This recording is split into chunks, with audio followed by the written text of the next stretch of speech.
Hello students, welcome to my channel. I am Rashmi, your maths teacher. तो इस video में हम सॉल्व कर रहे हैं क्लास 11 परम्यूटेशन एंड कॉम्बिनेशंस से एक्सरसाइज 7.4 का इंट्रोडक्शन। तो अभी तक हम परम्यूटेशंस को अच्छी तरीके से पढ़ चुके हैं, इसकी डेफिनेशन हम देख चुके हैं, इसके फॉर्मूलाज देख चुके हैं, इससे रिलेटेड हम सारे क्वेश्चंस भी सॉल्व कर चुके हैं। तो जो हमारी एक्सरसाइज 7.4 है वो हमारी कॉम्बिनेशन के बारे में। तो अभी तक आपको परम्यूटेशन अच्छे से समझ में आ गया कि इसमें आपको कोई भी ऑब्जेक्ट यहाँ पे दिए होंगे तो उनको आपको क्या करना होता है, अरेंज करना होता है। तो अरेंजमेंट आपका जब भी किसी क्वेश्चन से रिलेटेड आता है तो वहां आपको परम्यूटेशन के फॉर्मूला लगाने हैं। तो अब हम कॉम्बिनेशन को देखते हैं कि कॉम्बिनेशन हम किस टाइप के क्वेश्चन में लगाएंगे, क्योंकि जब भी आपका क्वेश्चन आएगा तो आपको वहां पे खुद से डिसाइड करना पड़ेगा कि यहाँ पे परम्यूटेशन का फॉर्मूला लगाना है या कॉम्बिनेशन का फॉर्मूला लगाना है। तो जब भी किसी चीज को अरेंज करने की बात जब भी आती है तो आपको वहां पे परम्यूटेशन को यूज करना है। और कॉम्बिनेशन, जैसे कि मैं आपको पहले से बता चुकी हूँ कि जब भी आपको कोई चीज को चूज करना है, यानी कि आपके पास 4 ऑप्शन है, उन 4 ऑप्शन में से अगर आपको किन्हीं 2 ऑप्शन को चूज करने की जब भी बारी आ रही है तो आपका यहाँ पे कॉम्बिनेशन लगेगा। तो अगर आपके माइंड में परम्यूटेशन से अरेंजमेंट अगर आपको माइंड में है, कॉम्बिनेशन से आपका सिलेक्शन अगर माइंड में है, तो आप क्वेश्चन के अंदर फॉर्मूला लगाने के अंदर मिस्टेक नहीं करोगे। ओके, तो अभी तक तो हमने सिर्फ परम्यूटेशन पढ़ा, तो हमने देखा कि सभी जगह हमने यही फॉर्मूला लगा लिया। लेकिन अब कॉम्बिनेशन में जब हम क्वेश्चन करेंगे तो मैं आपको वहाँ पे क्वेश्चन में बताऊंगी कि यहाँ हम परम्यूटेशन क्यों नहीं कर रहे हैं, हम कॉम्बिनेशन का फॉर्मूला क्यों लगा रहे हैं। या फिर कुछ क्वेश्चन ऐसे होंगे जहाँ पे परम्यूटेशन भी लगेगा और कॉम्बिनेशन भी लगेगा, तो आप कैसे आइडिया लगाओगे या कैसे आपको पता चलेगा कि हम दोनों फॉर्मूला लगाना है, ये लगाना है या ये लगाना है। तो वो हम क्वेश्चन को जब देखेंगे तब मैं आपको वहाँ पे एक्सप्लेन करूँगी। तो अभी हम मेन इसकी डेफिनेशन फिर से देख लेते हैं, इसके फॉर्मूलाज देख लेते हैं, और कोई एक थ्योरम भी है वो भी मुझे आपको समझानी, क्योंकि थ्योरम भी कभी कभी आपके एग्जाम में आ जाती है। तो वो थ्योरम का प्रूफ हम बाद में करेंगे, और अगर अभी मेरे वीडियो की लेंथ ज़्यादा नहीं हुई तो मैं आपको अभी सॉल्व करके बता दूंगी। तो combination is a selection of number of objects, यानी कि आपको कोई भी 2-3 या कोई भी आपको यहाँ पे ऑब्जेक्ट्स दिए होंगे, वो पर्सन भी हो सकते हैं, कलर भी हो सकता है, कोई भी चीज़ यहाँ पे हो सकती है, और उसमें से आपको सेलेक्ट करना है, चूज करना है, तो वहाँ पे हम यूज़ करेंगे कॉम्बिनेशन का। और जब आप किसी चीज़ को सेलेक्ट करते हो तो वहाँ पे ऑर्डर का कोई रोल नहीं होता है कि आप कौन सी चीज़ पहले ले रहे हो, कौन सी चीज़ बाद में ले रहे हो, उसका कोई रोल नहीं होता है। सेलेक्ट करना है मीन्स कोई भी 2 चीज़ को आपको वहाँ से उठा लेना है। जैसे आपके क्लास में आपको टीचर आती है और कहती है ना कि कोई भी 2 स्टूडेंट खड़े हो जाओ जिनको मुझे डांस में पार्टिसिपेट करवाना है, तो लाइक कि एक गर्ल खड़ी हो जाती है, एक बॉय खड़े हो जाता है, तो गर्ल बॉय लो या बॉय गर्ल लो, वहाँ पे ऑर्डर बिल्कुल मैटर नहीं करता है, बट आपका सिलेक्शन वहाँ पे मैटर कर रहा है। तो जैसे मैंने एग्जांपल लिया कि हमारे पास 3 कलर है, let we have 3 colour and we have to select any 2 at a time, यानी आपके पास 3 कलर और आपको कोई ड्राइंग बनानी है और टीचर ने आपको ऑप्शन दिया है कि आपको एक टाइम पे सिर्फ 2 ही कलर को चूज करना है। तो रेड, पिंक और ब्लैक 3 कलर है, लेकिन आप 2 ही कलर चूज कर सकते हो। तो देखो कितने कॉम्बिनेशन बनेंगे, रेड और पिंक ले सकते हो, पिंक और ब्लैक ले सकते हो, या फिर रेड और ब्लैक ले सकते हो। तो ये 3 कॉम्बिनेशन बनेंगे। अब इन्हीं कॉम्बिनेशन को मैं इससे भी लिख सकती हूँ कि मैंने पिंक पहले चूज किया और रेड मैंने बाद में चूज किया, ठीक है। और यहाँ पर मैंने ये ब्लैक पहले चूज कर लिया और मैंने यहाँ पे पिंक को बाद में चूज कर लिया। तो ऑर्डर देखो, यहाँ कोई फर्क नहीं पड़ रहा, मैंने कलर तो मेरे पास 2 ही आए, चाहे मैंने रेड पहले लिया पिंक बाद में लिया, या पिंक पहले लिया रेड बाद में लिया, लेकिन कलर मेरे पास ये 2 ही आए हैं। तो इसीलिए यहाँ पे कहते हैं कि यहाँ पे ऑर्डर बिल्कुल भी मैटर नहीं करता है कॉम्बिनेशन की फॉर्म में। तो जब आप क्वेश्चन करोगे तो ये चीज़ आपकी वहाँ पे बहुत मैटर करेगी कि आपको अगर क्वेश्चन में आया है और आपको वहाँ पे देखना है कि यहाँ पे ऑर्डर मैटर नहीं कर रहा है, तो आपको वहाँ पे कॉम्बिनेशन का फॉर्मूला लगा लेना है। तो यहाँ पे हमारा हो गया ब्लैक और रेड हो गया। तो ये आपका बेसिक हो गया कॉम्बिनेशन का, कि आप यहाँ क्वेश्चन को कैसे देख के समझोगे। तो इसी तरह से जैसे कोई फिगर आपका यहाँ पे बनाने आया, जैसे कि सर्कल की कॉर्ड बनानी आई है, हमें यहाँ पे सर्कल की कितनी कॉर्ड बन सकती है। जैसे मेरे पास एक क्वेश्चन आया, एक सर्कल के अंदर हमारे पास सर्कल के यहाँ पे 3 पॉइंट है, तो अगर मुझे यहाँ पे अब कॉर्ड बनानी है, ठीक है, कॉर्ड बनानी है और आपको बतानी है यहाँ पे कितनी कॉर्ड बनेगी, तो आप यहाँ पे क्या करोगे, अब मैं कॉर्ड चाहे इधर लिखूँ, इसको मैंने ए बी नेम कर दिया, अब मैं कॉर्ड को चाहे ए बी लिखूँ या कॉर्ड को मैं बी ए लिखूँ, लेट की ये 5 सेंटीमीटर की है, तो कोई ऑर्डर से फर्क नहीं पड़ रहा, ए बी लिखूंगी तब भी 5 सेंटीमीटर है, बी ए लिखूंगी तब भी 5 सेंटीमीटर है। तो क्वेश्चन को देख करके आपको यहाँ पे आइडिया लगाना है कि ये कॉम्बिनेशन है या फिर यहाँ पे परम्यूटेशन है। तो इस तरह के क्वेश्चन हम बाद में देखेंगे, पहले हम फॉर्मूलाज देख लेते हैं। तो यहाँ पे आप टोटल हम देखते हैं 5 फॉर्मूलाज देखते हैं। तो number of combination of n different thing taken r at a time, यानी आपको कुछ ऑब्जेक्ट दिए होंगे, तो जो टोटल ऑब्जेक्ट्स हमें दिए होते हैं, जैसे आपको यहाँ पे पहले परम्यूटेशन में कॉम्बिनेशन परम्यूटेशन के अंदर हम क्वेश्चन कर रहे थे ना कि आपको 9 नंबर दिए हैं, उसमें से 4 नंबर को लेकर के आपको नंबर्स बनाने हैं, 4 डिजिट के कितने नंबर्स बनेंगे, और टोटल 9 नंबर्स आपको दिए थे, लाइक कि 1 2 3 से लेकर 9 नंबर 9 डिजिट आपको दिए, और आपको कहा कि इनमें से 4 डिजिट को लेकर के नंबर बनाओ। तो सेम यहाँ पर भी क्वेश्चन होगा, आपको इस तरह से ऑब्जेक्ट दिए जाएंगे, जैसे 9 ऑब्जेक्ट दिए हैं और आपको 3 को लेकर के और कॉम्बिनेशन बनाने हैं, तो ये आपका फॉर्मूला हो जाएगा एनसीआर। जैसे आपका परम्यूटेशन के अंदर फॉर्मूला था एनपीआर, तो यहाँ पे फॉर्मूला हो जाएगा आपका एनसीआर। और एनसीआर को हम कैसे लिखेंगे, सेम वही एनपीआर जैसा ही फॉर्मूला, देखो फैक्टोरियल एन, यहाँ पे क्या था factorial n upon factorial n minus r था, ये तो आपको याद है पहले से। तो यहाँ सिर्फ एक चीज और इंक्लूड हो जाएगी, क्योंकि यहाँ पे क्या होता है आपका रिपीटेशन, यानी कोई भी जैसे रेड और पिंक है, तो अगर हम परम्यूटेशन की बात करते थे, क्योंकि वहां पे हमें क्या अरेंजमेंट करने थे, तो हम रेड पिंक अरेंजमेंट एक अलग चीज हो गई और पिंक रेड अरेंजमेंट एक अलग चीज हो गई। ये अरेंजमेंट के फॉर्म में अगर आप इसको देखोगे तो ये अलग अलग अरेंजमेंट है, लेकिन जब हम कॉम्बिनेशन की बात करते हैं तो वहाँ पे सिलेक्शन है, सिलेक्शन में हमें चाहे ये लो यहाँ पे एक ही बात है, दोनों आपस में इक्वल है। तो ये जो यहाँ पे रिपीट हो रहा है उसको हम हटाते हैं, तो ये जो रिपीटेशन जो भी है तो उसको हम यहाँ पे डिवाइड कर देंगे ताकि वो रिपीटेशन यहाँ से हट जाए। तो सिर्फ ये एनपीआर के फॉर्मूले में हम यहाँ पे एक फैक्टोरियल का और डिवाइड करते हैं, अदरवाइज फॉर्मूला आपका बिल्कुल भी टफ नहीं है। तो ये आपका factorial n as it is हो गया, फैक्टोरियल एन माइनस आर भी एज इट इज हो गया, और यहाँ पे एक आपका फैक्टोरियल एर और आ जाएगा। तो ये आपका सिंपल फॉर्मूला, ये आपका एनपीआर हो गया, और ये फैक्टोरियल एल से आपको यहाँ पे और एनसीआर के फॉर्मूले में फैक्टोरियल आर से आपको और डिवाइड कर देना है। तो क्यों डिवाइड करना वो भी मैंने आपको यहाँ पे समझा दिया। तो ये फॉर्मूला आपको यहाँ पे याद रखना है। ओके, अगर मैं फैक्टोरियल आर को इधर मल्टीप्लाई कर देती हूँ तो यहाँ पे क्या हो जाएगा, ये देखो अगर मैं इसको यहाँ पे इस तरह से फैक्टोरियल आर को मैं यहाँ डिवाइड में ना यहाँ मल्टीप्लाई में चला गया, तो ये n C r equal to क्या हो गया factorial n upon factorial n minus r हो गया। तो इसको हम यहाँ पे क्या लिखते हैं, एन पी आर लिख सकते हैं। तो ये आपके ऑब्जेक्टिव में क्वेश्चन पूछ सकते हैं कि एन पी आर और एन सी आर में क्या रिलेशन है। तो ये रिलेशन है कि अगर हम एन सी आर को फैक्टोरियल आर से मल्टीप्लाई करते हैं तो वो आपका किसके इक्वल हो जाता है, एन पी आर के, क्योंकि एन पी आर का फॉर्मूला, तो ये रिलेशन है बस एक, एन पी आर और एन सी आर में क्या रिलेशन है, तो ये रिलेशन है। अदरवाइज आपको यहाँ पे फॉर्मूला कौन सा याद रखना है, ये एन सी आर का ये वाला फॉर्मूला आपको यहाँ पे याद रखना है। ठीक है, अब इसी फॉर्मूले में अगर आपका ये जितने आपको ऑब्जेक्ट दिए हैं उतने ही लेकर के और आपको यहाँ पे कॉम्बिनेशन बनाने हैं, जैसे आपको 9 नंबर्स दिए थे और आपको 4 एट ए टाइम ना लेकर के और 9 नंबर्स को ही एक साथ लेकर के आपको वहाँ पे कॉम्बिनेशन बनाने हैं, यानी कि आर भी आपका एन हो जाता है। तो ये फॉर्मूला कैसे चेंज हो जाएगा, तो इसी का फॉर्मूले का ये पार्ट हो गया हमारा, ये ए पार्ट, यानी कि एनसीआर के फॉर्मूले में अगर आर इक्वल टू आपका एन हो जाता है तो ये फॉर्मूला कैसे चेंज हो जाएगा, तो जहां भी आपको आर दिख रहा है वहां पे एन पुट कर लो, तो ये एनसीआर आपका क्या हो जाएगा, एनसीएन हो जाएगा।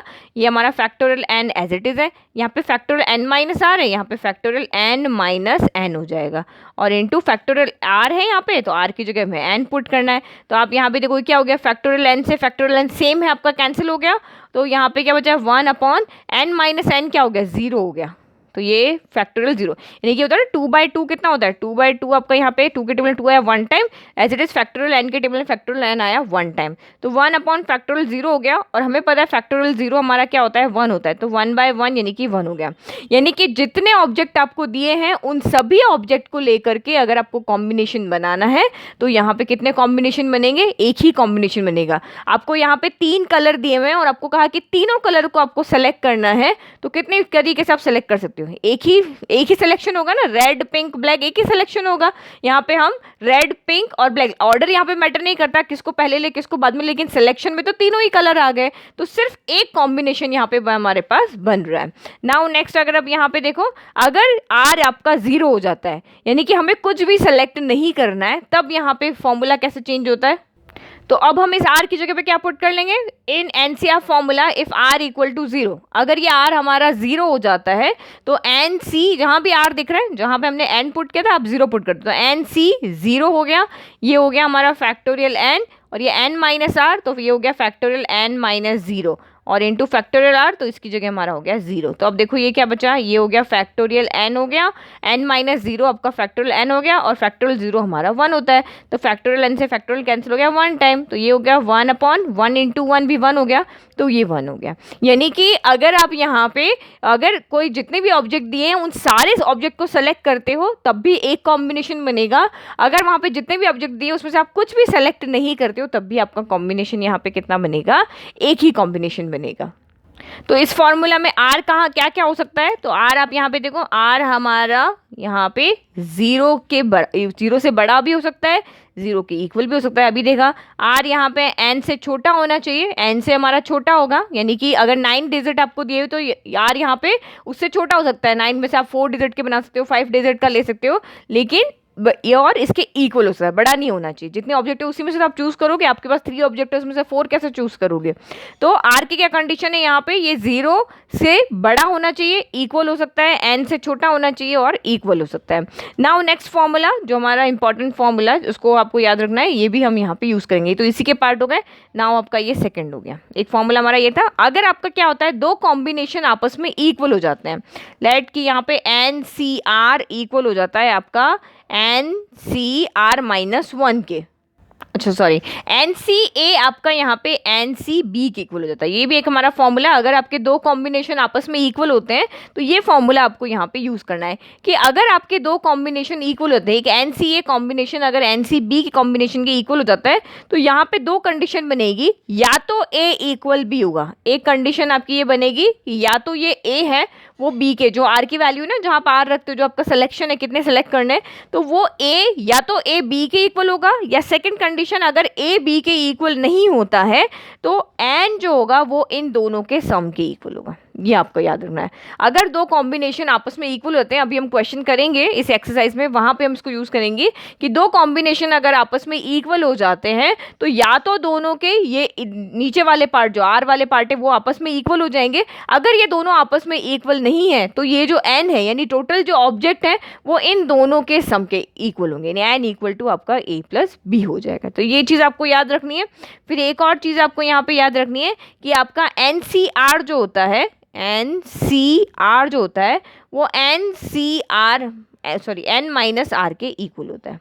तो ये देखो ये भी आपको यहाँ पे समझ में आ गया, ये दो ऑब्जेक्ट ये दो आपके कॉम्बिनेशन ये दोनों आपस में इक्वल है तो या तो ये इसके इक्वल होना चाहिए, तो ये तो आपका यहाँ पे इक्वल नहीं हो रहा, लेकिन n equal to a plus b यहाँ पे जरूर हो रहा है। देखो अगर मैं इन दोनों को ऐड करती हूँ तो ये देखो n इक्वल टू आपका a प्लस बी यानी r plus n minus r करते हैं, इसके और इसके सम के इक्वल होगा, n equal to a plus b, r से आपका r कैंसिल हो गया यानी n इक्वल टू n हो गया। तो हो रहा है ना प्रूफ यहाँ पे। तो अगर आपका कहीं पे एन सी आर आता है और हमें वहाँ पे एन सी, हम इसको वहाँ पे n C n minus r भी वहाँ पे रख सकते हैं, जब हम सॉल्व करेंगे तब इस चीज़ को यूज़ करेंगे। तो ये आप यहाँ पे रखना। तो एक फॉर्मूला आपका ये हो गया, आर अगर आपका 0 हो जाता है या आर इक्वल टू आपका एन हो जाता है तो दोनों कंडीशन में कॉम्बिनेशन कितने होंगे, एक एक कॉम्बिनेशन बनेंगे। फिर दूसरा यहाँ पे हो गया कि दोनों कॉम्बिनेशन अगर आपस में इक्वल है, एक कॉम्बिनेशन अगर किसी दूसरे कॉम्बिनेशन के इक्वल है तो या तो ए इक्वल टू बी होगा या फिर आपका जो यहाँ पे टोटल ऑब्जेक्ट है वो ए प्लस बी के इक्वल होंगे। और ये इसी फॉर्मूले से हमने देखा है कि n C r equal to n C n minus r भी होता है, तो वो मैंने आपको यहाँ पे प्रूव करके बता दिया। नहीं तो आप इसको सॉल्व भी करके देखोगे ना सेम आपका यही वाला फॉर्मूला लगा के, तब भी आपका यहाँ पे इक्वल में एन सी आर ही आएगा। नाउ अब थ्योरम का स्टेटमेंट देखते हैं। तो ये हमारी थ्योरम नंबर 6 है। तो ये बहुत इंपॉर्टेंट है, ये आपको प्रूफ करने के लिए आ जाती है कि एग्जाम स्कूल लेवल पे आपके ये क्वेश्चन आपका आ सकता है। तो इसमें देखो एन सी आर यानी एक कॉम्बिनेशन प्लस दूसरा कॉम्बिनेशन है आपका एन सी आर माइनस 1, तो यहाँ पे अगर 9 है तो यहाँ पे 8 हो जाएगा। तो इन दोनों कॉम्बिनेशन का अगर हम सम करते हैं तो वो n प्लस 1 सी आर के इक्वल होता है, तो इसको भी हम यूज़ करेंगे। तो आप इस थ्योरम का प्रूफ आपको आता है। तो प्रूफ आपको कैसे करना है, आप यहाँ पे राइट को नहीं सॉल्व करना क्योंकि हम लेफ्ट को सॉल्व करते हैं, क्योंकि बीच में प्लस है तो 2 को हम 1 बना सकते हैं, लेकिन 1 से 2 बनाना हमारे यहाँ पे टफ होता है। तो लेफ्ट को हम सॉल्व करके और राइट लाने की कोशिश करते हैं। तो टेकिंग LHS, ओके तो ये मैंने LHS ले लिया, n C r plus n C r minus 1, और ये मैंने यहाँ पे कॉम्बिनेशन का फॉर्मूला लिख लिया। जो हमारा कॉम्बिनेशन का फॉर्मूला मैंने बताया था factorial n upon factorial factorial n minus r, तो किसी को भी आगे पीछे हम यहाँ पे लिख सकते हैं। तो ये तो सेम हमारा फॉर्मूला हो रहा है एन सी आर, तो इसकी वैल्यू तो आपकी सेम होगी यहाँ पे, ये हो गया फैक्टोरियल एन फैक्टोरियल आर और फैक्टोरियल एन माइनस आर हो गया। फिर प्लस, अब यहाँ पे कौन है, एन तो आपका सेम है लेकिन आर की जगह आर माइनस वन है, तो इसको राइट करते टाइम ध्यान रखना, फैक्टोरियल एन तो आपका एज इट इज है, अब फैक्टोरियल आर की जगह हमें यहाँ पे क्या लिखना है, आर माइनस वन लिखना है। फिर एन माइनस आर, तो एन एज इट इज हो गया, माइनस आर की जगह हमारे पास है आर माइनस वन हो गया। तो पहले हम इस माइनस को सॉल्व कर लें यहाँ पे, फिर आगे देखते हैं और क्या इसको सॉल्व कर सकते हैं। तो ये फैक्टोरियल एन हो गया, ये फैक्टोरियल आर हो गया, ये फैक्टोरियल आपका एन माइनस आर हो गया। फिर ये हो गया फैक्टोरियल एन हो गया, फैक्टोरियल आर माइनस वन हो गया, और फिर यहाँ पे इसको ओपन करो माइनस को, तो माइनस प्लस माइनस आर हो गया, और माइनस माइनस प्लस आपका यहाँ पे वन हो गया। ओके तो ये हमने यहाँ पे लिख लिया, अब इसके आगे कुछ नहीं। तो अब देखो कॉमन आपकी क्या क्या चीज़ आ रही है यहाँ पे, तो कॉमन अभी आपको यहाँ पे देखो तो सिर्फ फैक्टोरियल एन आ रहा है। ओके और कोई यहाँ पे चीज़ कॉमन नहीं आई है, लेकिन एक चीज़ मुझे यहाँ पे दिख रही है कि ये देखो रिलेशन आपको यहाँ पे दिखना है कौन सा किससे सॉल्व हो सकता है। तो ये दोनों आपस में सेम है, ये सीधा बाहर आ जाएंगे। लेकिन अगर आप इसको देखो, ये आर है और ये आर माइनस वन है, तो आपने इससे पहले क्वेश्चन किए हैं, जैसे मैं फैक्टोरियल 5 लिख रही हूँ, ठीक है, और मैंने यहाँ पे देखा कि यहाँ फैक्टोरियल 4 है, ठीक है, तो मेरे को इसको कैंसिल करना, तो हम इसको कैसे करते थे, हम इस बड़े वाले को हमेशा ओपन करते हैं। तो 5 को मैंने यहाँ लिख दिया। अब नेक्स्ट नंबर आपका क्या होता है, फैक्टोरियल 5 माइनस वन होता है, ठीक है, ऐसे ही हम खोलते थे। जैसे फैक्टोरियल 5 है तो 5 इंटू 4 इंटू 3 इंटू 2 इंटू 1 होता है, बट नीचे फैक्टोरियल 4 है तो हम यहाँ पे पूरा ना खोल के उसको वहीं तक ओपन करते थे। तो ये फैक्टोरियल 4 हो गया, तो यानी कि 5 इंटू फैक्टोरियल 4 हो गया डिवाइड बाई फैक्टोरियल 4 हो गया, ये कैंसिल हो गया, आंसर आपका 5 आ गया। तो आर और आर माइनस वन में से कौन सा वाला बड़ा है, ये वाला बड़ा है ना। जैसे आर आपका यहाँ पे 5 है तो ये 5 हो गया, ये 5 माइनस वन आपका ये 4 हो गया, तो हमेशा 5 वाला खुलेगा, तो ये वाला यहाँ पे खुलेगा, ये वाला नहीं खुलेगा। हम इसको, हमें यहाँ पे सॉल्व करने का मतलब क्या है, इसको इनके फैक्टर्स में लेके आने, यानी कि n+1 CR लेके आना है, यानी कि इसको अगर फॉर्मूले में रखना है तो ये इसी फॉर्मूले में n की जगह कौन है, n+1 है, तो ये हो गया n+1। फिर r की जगह आ रही है तो ये फैक्टोरियल r हो गया, और यहाँ पे क्या आपका क्या होता है, n-r होता है, तो ये आपका हो गया यहाँ पे n+1 -r, यानी हमें फैक्टोरियल को चेंज करके n की जगह n+1 लाना है, r की जगह हमें यहाँ पे r ही चाहिए, और ये जो n ये दोनों हैं इनकी जगह हमें n+1 -r का फैक्टोरियल बनाना है, हमें ये बनाना है। ओके तो आप यहाँ पे देखो, पहले हमें ये रिलेशन पता चल गया कि हमें इसको प्लस को हटाना है, यानी कि कॉमन चीज़ें लेकर आनी है। तो ये आर है तो इसको हम यहाँ से चेंज करते हैं, हम आर को चेंज कर सकते हैं क्योंकि आर बड़ा है, तो ये आपका यहाँ पे factorial n as it is है।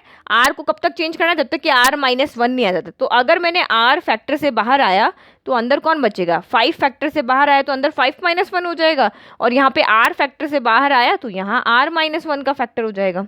ठीक है, सिंपल। और यहाँ पे फैक्टोरियल एन आपका एज इट इज़ है, और फैक्टोरियल r-1 भी यहाँ पे एज इट इज़ है।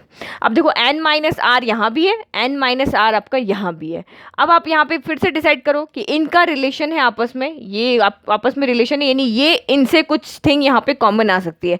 तो अब आपको यहाँ पे ये डिसाइड करना है कि इनमें से बड़ा कौन है, ये बड़ा है या ये बड़ा है। तो ये भी n-r है, ये भी n-r है, बट यहाँ पे +1 एक्स्ट्रा हो रहा है, दैट मीन्स कि ये वाला बड़ा है, यानी कि ये अपने फैक्टर को ओपन करेगा, ये कुछ नहीं करेगा, ये एज इट इज़ रहेगा। जो छोटा है वो कुछ नहीं करेगा, छोटा एज इट इज़ रहेगा, लेकिन जो बड़ा है वो अपने में से नंबर्स को कम करेगा। तो ये मैंने एज इट इज़ लिख दिया।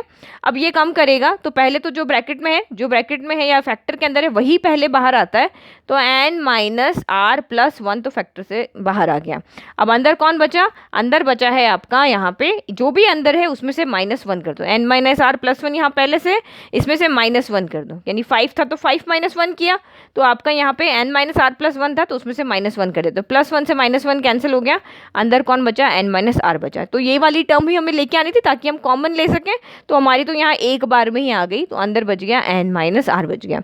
अब देखो आपका कौन कौन यहाँ पे कॉमन आ रहा है, तो कॉमन आ रहा है हमारा फैक्टोरियल n कॉमन आ रहा है, यहाँ r-1 का फैक्टर कॉमन आ रहा है, n-r का फैक्टर कॉमन आ रहा है, तो ये हम यहाँ बाहर लिख लेते हैं। तो ये हो गया हमारा factorial n, factorial r-1, factorial n-r, ये आपका बाहर आ गया।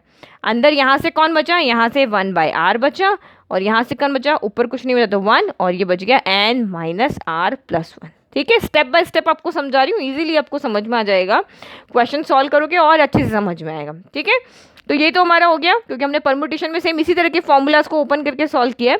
तो इनको अब कुछ नहीं करना है, इनको आप एज इट इज रख लो, क्योंकि हम फैक्टर से इनको बाहर लेके आ चुके हैं। अब नंबर होता तो सॉल्व कर लेते, नंबर तो है नहीं, वेरिएबल है, तो ये एज इट इज रहेंगे, इनको सॉल्व कर दें।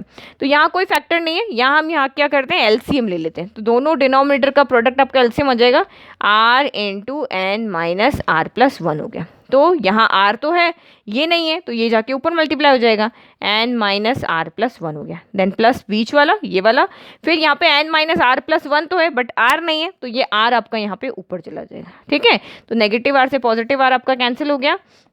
तो ये हो गया फैक्टोरियल n, और डिनोमिनेटर में रहा factorial r minus one, factorial n minus r रहा, और यहाँ से आपका क्या बचा है, n प्लस वन बचा है, और ये r बचा है, और ये n minus r plus one बचा है। ओके, ये हो गई हमारी सिंपल थिंग। अब आप यहाँ पे देखो, अगर मेरे पास सेम इसी को, अगर मैं फैक्टोरियल 5 को 5 इंटू फैक्टोरियल 4 लिख सकती हूँ, तो क्या मैं इसको, अगर मैं राइट से लेफ्ट जा सकती हूँ, क्या लेफ्ट से राइट नहीं जा सकती? लेट कि मेरा जो r है वो मेरा 5 है, तो यहाँ r की जगह, यहाँ पे आप r 5 की जगह r पुट करो, तो ये हो गया फैक्टोरियल r, और ये आपका रहा r इंटू फैक्टोरियल 4 की जगह मैं 5 माइनस वन लिख सकती हूँ, तो r माइनस वन लिख सकती हूँ। ये लिख सकते हैं ना, सेम इसी से तो लिया मैंने। इसमें सिर्फ मैंने क्या कर दिया, इस वाले में r की जगह, न्यूमरेटर में r की जगह 5 की जगह मैंने r लिख दिया, तो r से r हो गया, ये 5 है तो r हो गया, 5 माइनस वन तो r माइनस वन हो गया। तो r into r multiply by factorial r minus one को मैं फैक्टोरियल r भी लिख सकती हूँ। ये r मेरा बड़ा वाला नंबर अंदर चला गया और उसने अपने आप का फैक्टर बना लिया। तो सेम यहाँ पे भी आपका यही होगा, ये फैक्टोरियल n और फैक्टोरियल n प्लस वन जो है, इसमें से बड़ा कौन है, यहाँ देखो बड़ा कौन है, r बड़ा है या r माइनस वन बड़ा है? r बड़ा है ना, तो ये इसका फैक्टर बन रहा है। तो सेम यहाँ पे भी n और n प्लस वन में से n प्लस वन बड़ा है, तो ये n इसके अंदर चला जाएगा और n प्लस वन का फैक्टर बन जाएगा। फिर r और r माइनस वन में से कौन बड़ा है? r बड़ा है, तो यहाँ पे r का फैक्टर बन जाएगा, ये वाला फैक्टर इसके अंदर चला जाएगा। फिर n माइनस आर, और ये आपका n minus r plus one में से कौन बड़ा है? ये वाला बड़ा है, तो n माइनस आर इसके अंदर चला जाएगा और इसका फैक्टर बन जाएगा। जैसे यहाँ पे ये दोनों मर्ज होकर ये फैक्टर बना ना, इन दो, अगर हमारा बड़ा वाला नंबर इससे छोटे वाले नंबर के फैक्टर से मल्टीप्लाई हो रहा है तो बड़े वाले नंबर के फैक्टर में चेंज हो रहा है। तो सेम यहाँ पर भी ये इसके साथ मर्ज हो जाएगा, ये r वाला r के साथ मर्ज हो जाएगा, ये इसके साथ मर्ज हो जाएगा, यानी कि जो यहाँ पे है इनके ऊपर ये फैक्टर आ जाएंगे। इन दोनों में से ये बड़ा है तो इसका फैक्टर बन जाएगा, ये इसके अंदर चला जाएगा। इन दोनों में से ये बड़ा है तो ये फैक्टर इसके पास आ जाएगा, इन दोनों में से ये बड़ा है तो ये फैक्टर इसके पास आ जाएगा। तो ये आपका यहाँ पे क्या हो जाएगा, ये अब मैं यहाँ तक उसको साथ साथ पैरिंग में लिखती हूँ, ये फैक्टोरियल n इंटू ये n प्लस वन हो गया। फिर यहाँ पे फैक्टोरियल r को पहले ले लेते हैं, ओके, r इंटू आपका यहाँ पे हो गया फैक्टोरियल r माइनस वन हो गया।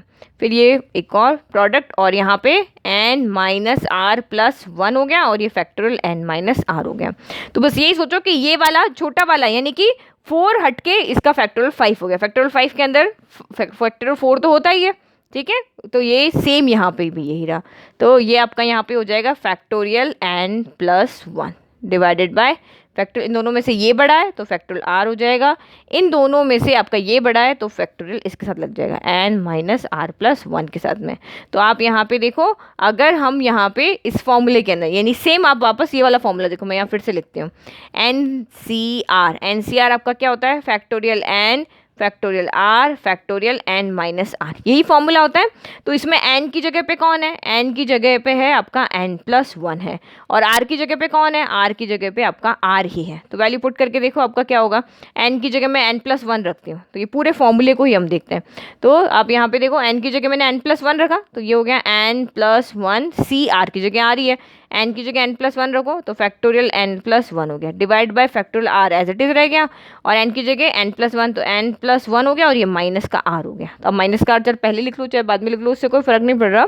तो ये आपका 3 फैक्टर जैसे ही आता है तो आप देख लो कि ये कॉम्बिनेशन का फॉर्मूला बन रहा है। 3 फैक्टर उसी में आते हैं, परम्यूटेशन के फॉर्मूला में आपके सिर्फ 2 फैक्टर आते हैं, r फैक्टर वहाँ पे नहीं आता है। तो ये हमारा फॉर्मूला बन गया है n plus one C r का, सॉरी कैपिटल आर नहीं small r, n plus one C r का फैक्टर बन गया। तो यही हमारा राइट हैंड साइड है, ये देखो n plus one C r हो गया। तो यहाँ पे this is equal to R H S, okay. Hence prove. तो ये हमने यहाँ पे इस थ्योरम को प्रूफ करके देख लिया। ओके, तो ये आपकी इंपॉर्टेंट थ्योरम है, इसलिए मैंने आपको यहाँ पे इसका पूरा प्रूफ करके, अगर एग्जाम में आती तो आपको कैसे प्रूफ करना है वो मैंने स्टेप बाय स्टेप आपको समझा दिया।